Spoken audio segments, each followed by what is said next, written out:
Dinosaur एक ऐसी भयानक प्रजाति जिसने आज से 243 मिलियन साल पहले ट्रायसिक काल में जन्म लिया और क्रिटेशियस काल जो कि आज से 66 मिलियन साल पहले खत्म हुआ था उसके अंत तक अस्तित्व में रहे। डायनासोरों ने हमारी पृथ्वी पर करीब 16 करोड़ सालों तक एक छत्र राज किया। डायनासोर रेप्टाइल्स या रेंगने वाले जानवरों के ग्रुप से बिलोंग करते थे। डायनासोर शब्द का प्रयोग सबसे पहले 1842 में सर रिचर्ड ओवन के द्वारा किया गया, जिसका शाब्दिक अर्थ होता है एक भयानक छिपकली। आज से अरबों साल पहले पृथ्वी पर केवल इन्हीं विशालकाय और दैत्याकार जीवों का बोलबाला था। उस समय डायनासोर पृथ्वी के हर महाद्वीप पर 1500 से ज्यादा प्रजातियों के साथ निवास करते थे। लेकिन 66 मिलियन साल पहले पृथ्वी पर कुछ ऐसा हुआ जिसकी वजह से डायनासोरों का अस्तित्व ही समाप्त हो गया। आपको जानकर आश्चर्य होगा कि डायनासोर आज भी हमारे बीच ही हैं, बस उनका रूप थोड़ा सा बदल गया है। रिवर्स जेनेटिक इंजीनियरिंग और जीवाश्म रिकॉर्ड दोनों यही दर्शाते हैं कि आज के समय के पक्षी आधुनिक पंख वाले डायनासोर ही हैं। अधिकतर जीवाश्म विज्ञानी भी यही मानते हैं कि वर्तमान युग के पक्षी डायनासोर के ही वंशज हैं। लेकिन क्या डायनासोर की कोई विशालकाय प्रजाति आज भी जिंदा हो सकती है? जानने के लिए इस वीडियो को अंत तक पूरा देखना। सबसे पहले हम बात करते हैं कि 66 मिलियन साल पहले जब इस पृथ्वी पर मनुष्य जाति का उदय भी नहीं हुआ था, तब उन विशालकाय जीवों के साथ ऐसा क्या हुआ होगा कि आज आपको ये वीडियो देखने की जरूरत महसूस हुई होगी। स्वागत है आप सभी का रहस्य टीवी में और मैं हूं कुलदीप सिंह। तो चलिए चलते हैं 68 मिलियन साल पहले। आज से 68 मिलियन साल पहले पृथ्वी पर सब कुछ सामान्य था। हमेशा की तरह ही सुबह और शाम हो रही थी। प्रकृति अपने सुंदरता के चरम रूप पर थी। डायनासोर्स और अन्य प्रजातियां हंसी खुशी अपनी जिंदगी बिता रहे थे, इस बात से बेखबर कि कहीं सुदूर अंतरिक्ष में उनका काल उनकी तरफ बढ़े जा रहा है। उस समय एक विशालकाय एस्टेरॉयड पृथ्वी की तरफ 20 किलोमीटर प्रति सेकंड के वेग से आगे बढ़ रहा था।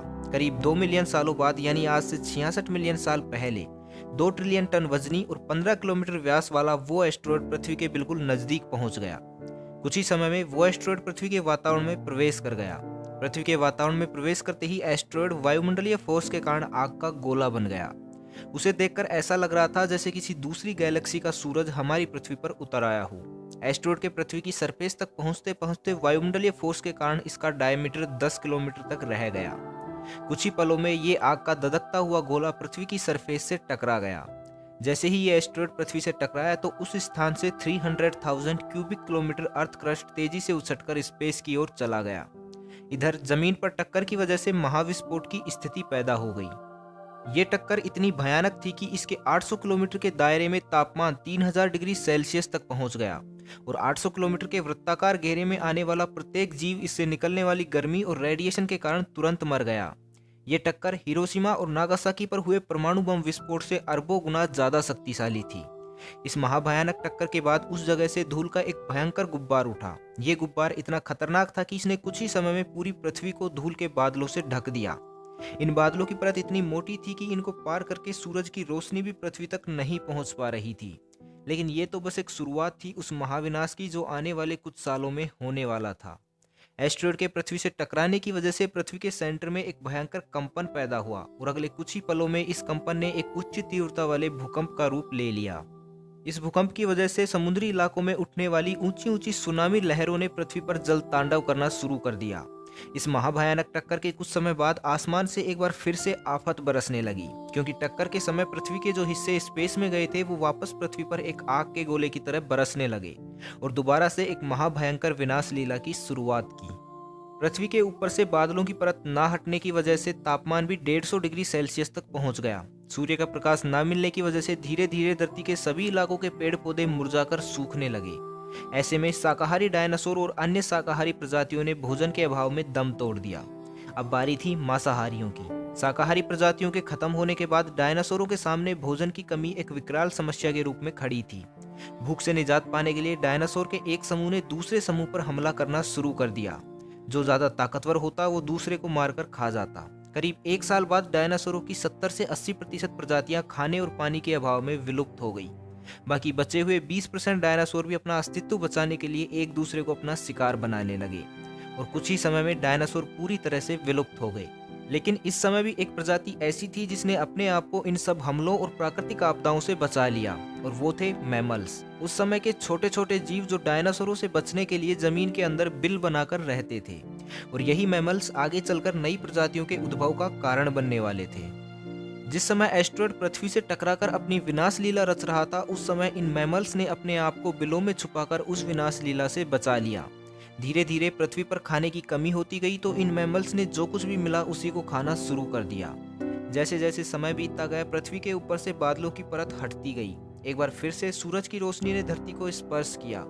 एक बार फिर से वसंत ऋतु आई और एक बार फिर से प्रकृति ने अपना सुंदरतम रूप दिखाया। धीरे धीरे चारों तरफ हरियाली हो गई, सब कुछ पहले जैसा ही हो गया। बस कमी थी तो उन विशालकाय जीवों की। लेकिन अब ये वक्त था नई जातियों के पनपने का। जिन मैमल्स ने अपने आप को उस त्रासदी से बचा लिया था, अब आने वाले समय में वही एक नया भविष्य रचने वाले थे। जैसे जैसे समय बीतता गया, विभिन्न प्रजातियां अपने आप को विकसित करती गई और इसी समय चक्र में एक नई जाति ने जन्म लिया जो आज भी इस पृथ्वी पर राज कर रही है। कुछ विद्वान डायनासोरों के अंत का कारण उल्का पिंड को ना मानकर बड़े पैमाने पर लावा के विस्फोट को भी मानते हैं। डायनासोरों के अंत वाली उल्का पिंड थ्योरी भी कुछ साक्ष्यों और डायनासोरों के जीवाश्म से मिले कुछ तथ्यों के आधार पर ही दी गई है। लेकिन ये थ्योरी उसी तरह से सर्वमान्य थ्योरी है जिस तरह से ब्रह्मांड का निर्माण बिग बैंग थ्योरी के अनुसार हुआ मानते हैं।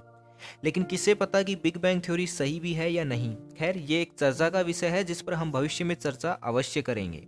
लेकिन इस वीडियो को देखने के बाद एक सवाल जो अब भी आपके मन में बार बार आ रहा होगा वो ये है कि क्या उन विशालकाय डायनासोरों की कोई प्रजाति अब भी जिंदा हो सकती है? तो इस सवाल का जवाब है हाँ।